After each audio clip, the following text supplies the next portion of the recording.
اس video میں ہم پڑھیں گے وربس کے متعلق.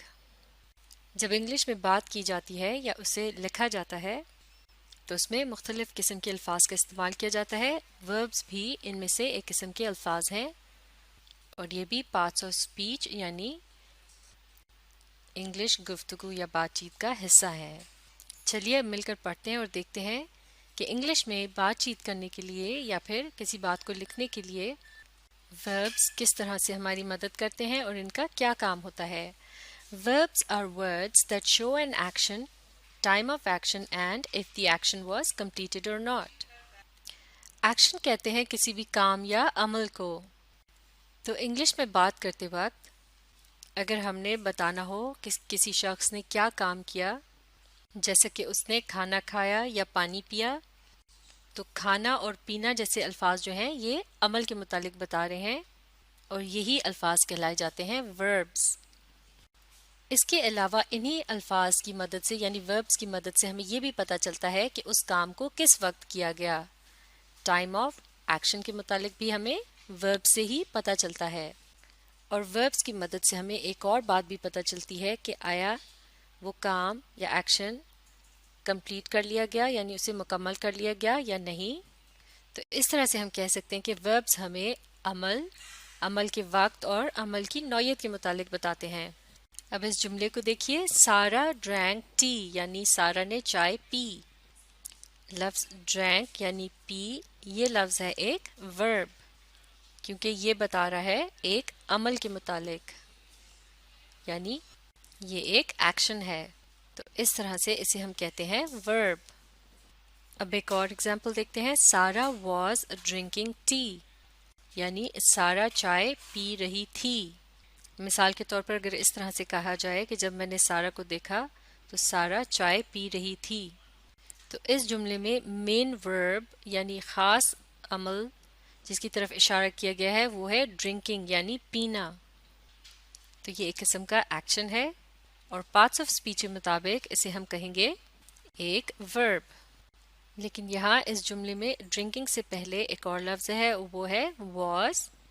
یہ بھی ایک قسم کا ورب ہے بلکہ اسے ہیلپنگ ورب کہا جاتا ہے یعنی یہ مدد دے رہا ہے پوری بات کو سمجھنے کے لیے. یعنی اس کی مدد سے ہمیں پتہ چل رہا ہے کہ یہ عمل کب ہوا یعنی یہ عمل ماضی میں ہوا.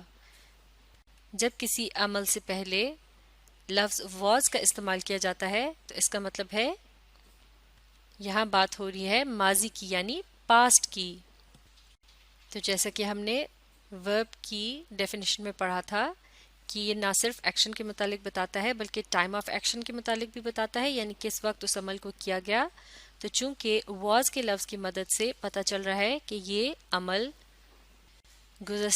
گزشتہ زمانے میں یعنی پاسٹ میں کیا گیا یا پھر ماضی میں، تو اس طرح سے یہ لفظ بھی ایک قسم کا ورب ہے. اس کے علاوہ اگر ہم لفظ ڈرنکنگ پر غور کریں تو یہ لفظ ڈرنک سے بنتا ہے جس کے آخر میں لیٹرز آئی، این اور جی کا اضافہ کیا گیا ہے تو یہ بن گیا ہے ڈرنکنگ. ڈرنک کا مطلب ہے پینا جبکہ ڈرنکنگ کا مطلب ہے پی رہی تھی یا پی رہا تھا. اس کا مطلب یہ ہوا کہ لیٹرز آئی این جی کا اضافہ کرنے سے اب ہمارے پاس ایک ایسا لفظ آ گیا ہے جس کی مدد سے ہمیں یہ پتہ چل رہا ہے کہ ایک ایسے عمل کے متعلق بات ہو رہی ہے یا ایسے کام کے متعلق بات ہو رہی ہے جو جاری رہا. یعنی جس وقت اس عمل کو کرتے ہوئے دیکھا گیا تو یہ ابھی پوری طرح سے مکمل نہیں تھا بلکہ اس عمل کو کیا جا رہا تھا. تو اس طرح سے اب ہم یہ بات سمجھ سکتے ہیں کہ کس طرح سے وربز جو ہیں وہ ہمیں اس بات کا بھی بتاتے ہیں کہ آیا کوئی کام مکمل ہوا یا نہیں یا پھر وہ جاری تھا. جیسے کہ اس ایگزامپل میں بتایا گیا ہے سارا واز ڈرنکنگ ٹی یعنی سارا چائے پی رہی تھی. تو یہ عمل سارا کر رہی تھی پاسٹ میں یعنی ماضی میں اور جس وقت اس کو یہ عمل کرتے ہوئے دیکھا گیا تو یہ عمل ابھی جاری تھا یعنی پوری طرح سے مکمل نہیں ہوا تھا. اب ایک اور ایگزامپل دیکھتے ہیں، سارا ڈرنکس ٹی یعنی سارا چائے پیتی ہے. تو اس جملے میں لفظ ڈرنک کیا ہے؟ یہ ایک ایکشن ہے یعنی کام یا عمل. تو اس طرح سے یہ ہے ایک ورب. تو لفظ ڈرنکس بنا ہے لفظ ڈرنک سے اور اس کے آخر میں لیٹر ایس کا اضافہ کرنے سے یہ بن جاتا ہے ڈرنکس. تو اس طرح سے اس کا مطلب بدل جاتا ہے. ڈرنک کا مطلب ہے پینا، جبکہ ڈرنکس کا مطلب پیتی ہے یا پیتا ہے. تو اب اس جملے کو پڑھنے کے بعد ہمیں اس بات کا بھی اندازہ ہو رہا ہے لفظ ڈرنکس کی مدد سے کہ یہ کام سارا اکثر کرتی ہے. جیسا کہ ہم کہہ سکتے ہیں کہ سارا جب بھی کام سے گھر واپس آتی ہے تو وہ چائے پیتی ہے، یا پھر جب بھی سارا تھک جاتی ہے تو وہ چائے پیتی ہے. اور اگر سارا آپ کے سامنے موجود ہو اور وہ اس وقت چائے پی رہی ہو تو آپ کہیں گے سارا از ڈرنکنگ ٹی، یعنی سارا چائے پی رہی ہے. تو اس جملے میں لفظ اس کی مدد سے ہمیں کیا پتہ چل رہا ہے کہ ڈرنکنگ یعنی پینے کا جو عمل ہے اسے پریزنٹ یعنی حال میں کیا جا رہا ہے، یعنی یہ عمل اس وقت ابھی ہمارے سامنے ہو رہا ہے. تو چونکہ ہمیں اس لفظ سے وقت کے بارے میں پتہ چل رہا ہے، یعنی عمل کو کس وقت کیا گیا، تو اس لیے لفظ از بھی جو ہے یہ ایک قسم کا ورب ہے، اور یہاں یہ ایک طرح سے ہیلپنگ ورب کے یعنی مددگار ورب کے طور پر استعمال ہو رہا ہے لفظ ڈرنکنگ کے ساتھ. ڈرنکنگ کا مطلب ہے پی رہی، اور یہاں اس کا مطلب ہے. سارا از ڈرنکنگ ٹی یعنی سارا چائے پی رہی ہے. تو اس طرح سے لفظ ڈرنکنگ جو ہے یہ ہے یہاں پر مین ورب یعنی اہم ورب یا وہ کام جس کے متعلق بات ہو رہی ہے. اور یہاں ہمیں ایک اور بات بھی پتہ چل رہی ہے لفظ ڈرنکنگ کی مدد سے، اور وہ یہ ہے کہ یہ عمل ابھی جاری ہے. جیسے کہ انگلش میں ہم کہتے ہیں ایکشن کنٹینیوس ہے، یعنی ایکشن جاری ہے، عمل جاری ہے.